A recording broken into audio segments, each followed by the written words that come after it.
Putri Bramasta berhenti di jalurnya. Dia menatap Randy dan berkata, "Randy, kamu bilang ada yang harus kamu lakukan di siang hari. Apakah kamu melihat Henry?" "Aku tidak akan menemuinya. Aku kebetulan bertemu dengannya setelah pertemuan bisnisku. Dia mengatakan bahwa dia sedang menunggu rekan wanitanya. Aku tidak menyangka rekan wanita itu adalah kamu." Dia mengusap kepala Putri Bramasta dan berkata, "Jika Randy tahu bahwa Putri adalah rekan yang dicari Henry, Henry bahkan tidak akan punya kesempatan.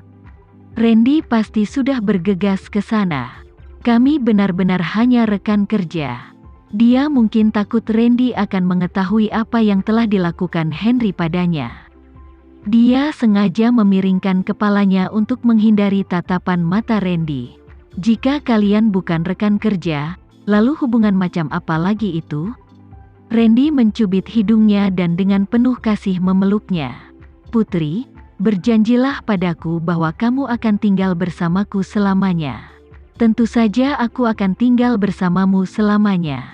Bahkan jika kamu mengizinkan aku pergi, aku yakin putri kecil kita dan bayi di perutku tidak akan membiarkanku pergi."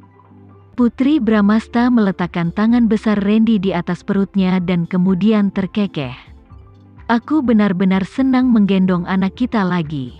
"Konyol." Saat dia berkata demikian, Randy menundukkan kepalanya dan mencium kening Putri Bramasta. Putri cemberut dan menjawab, "Kamu yang konyol." Randy tidak membantahnya. Setelah dia membantunya masuk ke mobil, dia mengikuti ke dalam mobil dan memeluknya erat-erat. "Tidur dulu. Aku akan membangunkanmu saat kita tiba di rumah sakit. Randy, aku tidak mau bekerja di PM lagi."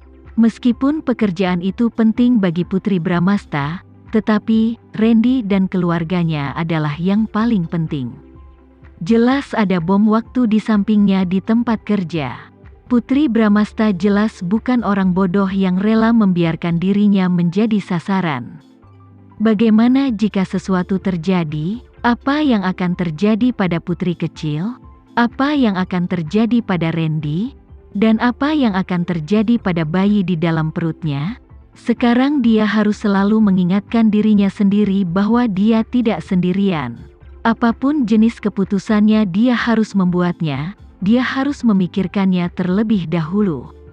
Dia seharusnya tidak berubah-ubah. Sungguh menyedihkan meninggalkan PM Corporation. Tapi dia selalu bisa menemukan pekerjaan lain. Namun, keluarga yang dia miliki dengan Randy adalah tak tergantikan. Randy mencium keningnya dan berkata, "Kalau begitu, mulai sekarang tinggallah di rumah dan jaga dirimu dan bayinya. Aku akan menemanimu kemanapun kamu ingin pergi." Untung Putri Bramasta memutuskan untuk tidak pergi bekerja. Tetapi bagi seorang workaholic untuk mengajukan cuti dari pekerjaan, Randy secara tidak sengaja curiga bahwa dia telah mengetahui sesuatu. Sejauh ini, tampaknya tidak banyak orang yang mengetahui berita bahwa Tuan Tua Hendra Guna belum meninggal 20 tahun yang lalu, dan bahwa Dirga telah menemukannya kembali. Tetapi dia kemudian dibunuh secara brutal. Hanya Randy dan Dirga yang mengetahuinya, lalu ada Rizal. Tidak mungkin bagi Putri Bramasta untuk mengetahuinya. Meski kemungkinannya rendah, tapi itu tidak dijamin 100%. Putri Bramasta bercanda, "Kamu tidak keberatan aku tidak melakukan apa-apa dan hanya bergantung padamu, bukan?" "Aku suka itu." Kata-kata Randy diinterupsi oleh panggilan telepon yang tiba-tiba. Dia tersenyum meminta maaf pada Putri Bramasta dan dengan cepat menjawab telepon. "Bagaimana itu?" Suara Rizal menjawab dari ujung telepon. "Direktur Randy, saya menemukan pria yang memposting foto di internet kemarin. Dia tinggal di dekat dermaga dan sering menghabiskan waktu di sana. Dia pulang ke rumah tadi malam dan tanpa sengaja mengambil foto itu ketika dia lewat." Randy merenung sejenak dan bertanya, "Apakah ada berita lain?" Rizal melanjutkan, "Saya juga akan mengirim seseorang untuk mencari tahu lebih banyak informasi tentang orang ini dan melihat apakah dia disuap." Mungkin pembunuhnya telah membeli petunjuk penting darinya sebelumnya. Tentu, Randy mengucapkan satu suku kata lagi. Setelah menutup telepon, Randy mendorong kacamata di batang hidungnya, dan Putri Bramasta segera memijat punggungnya. Aku sudah tidak enak badan lagi. Mari kita lupakan tentang rumah sakit. Ayo pulang dan istirahat sebentar. Randy selalu sibuk dengan pekerjaannya.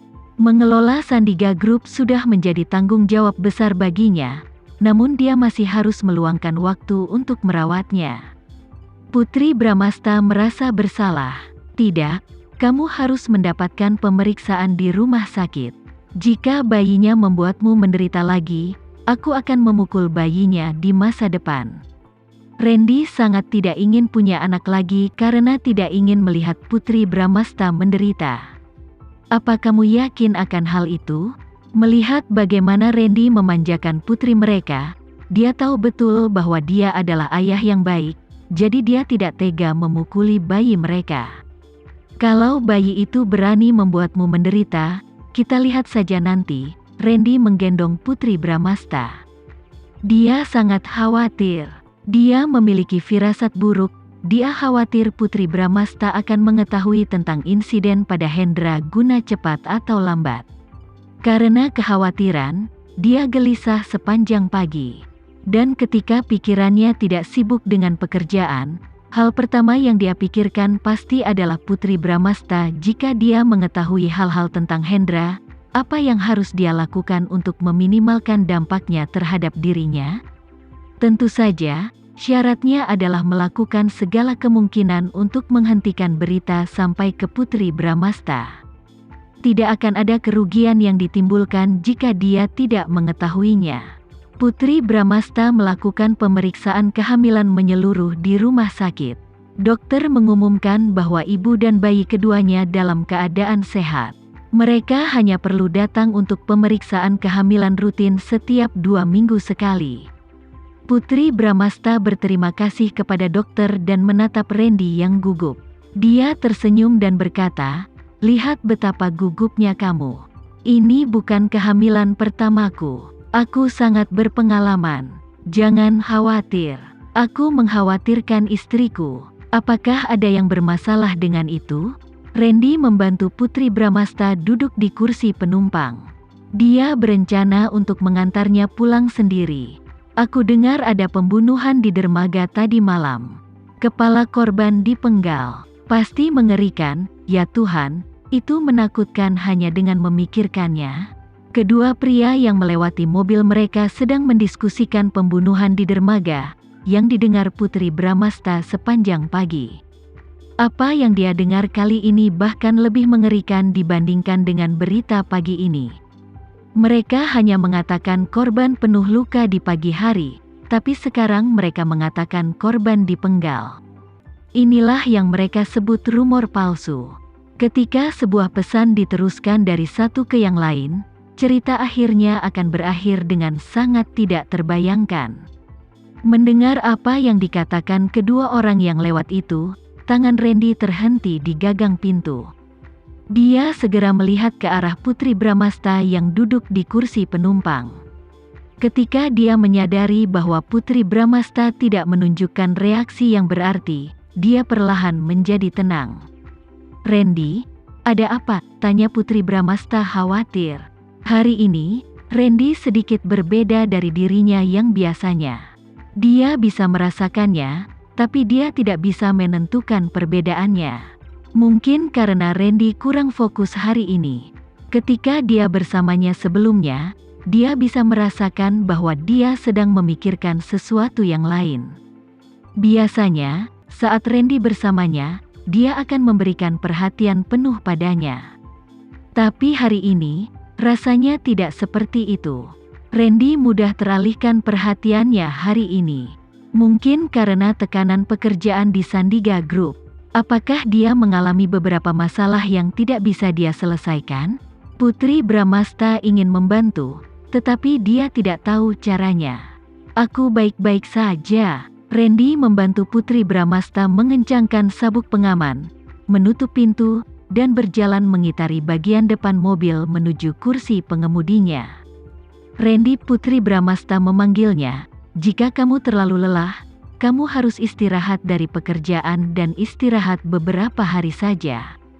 Putri Bramasta tidak pernah melihat Randy beristirahat selama beberapa bulan. Dia sibuk dengan ini atau itu. Dia khawatir melihat dia begitu lelah. Randy menjawab, "Aku tidak lelah, ini selalu terjadi." Dia tidak lelah lagi. Putri Bramasta tidak tahu sudah berapa kali dia mengatakan itu. Ah, orang ini, dia bukan robot, bagaimana mungkin dia tidak lelah?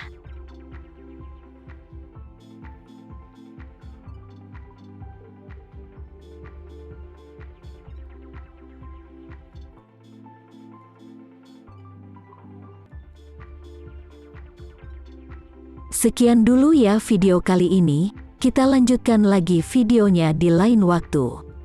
Oh iya, bagaimana menurut kalian? Semoga bisa sedikit menghibur kalian semua. Untuk teman-teman yang baru nonton, jangan lupa subscribe ya, hehehe.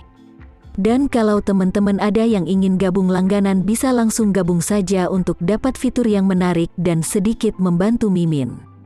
Terima kasih banyak sudah menonton, sampai jumpa lagi, bye.